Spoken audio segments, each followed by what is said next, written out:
Yo, this adds a whole new layer to our reparations claim. This government didn't just steal from us through enslavement and by confiscating over 12 million acres of land in the 1900s, which would account to the theft of over 90% of our land, but they also stole over $600 billion through unfair taxes right after slavery.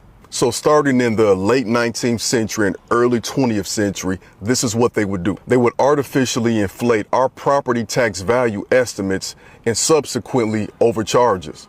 And because we couldn't pay those exorbitant taxes, they then come in and systemically steal our land. For example, Anthony Fleming and J.R. Rooks were two black men who were forced off their farmland by white supremacist mobs. They then went on to establish a town with the goal of enabling black Americans to own land. This is after they were already forced off their land by a white supremacist mob. By 1911, this town, Edmondson, Arkansas, encompassed 30 square miles of stores, a bank, a hotel, and a post office for local black homeowners. Then, 20 years later, this town was no more after white plantation owners plotted to seize land by imposing taxes on lots that Edmondson residents were unaware of.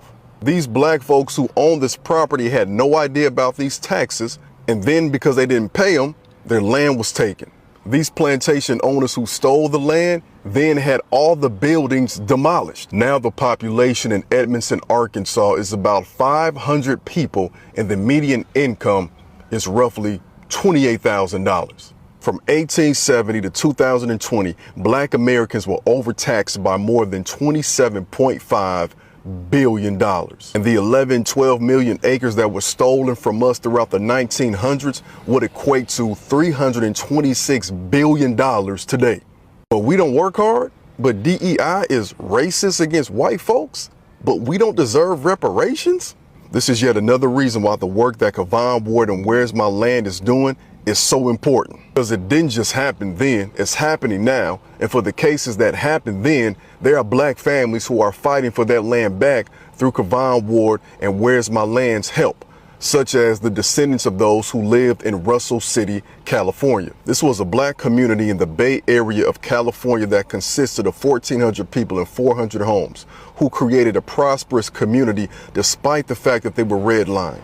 Yet and still, they have their land stolen through eminent domain laws. But their descendants are resisting and fighting back. That's why it's of the utmost importance that we support people like Kavon Ward and her organization, Where's My Land, as they do this work. Because it's still happening, y'all. And an apology just ain't enough.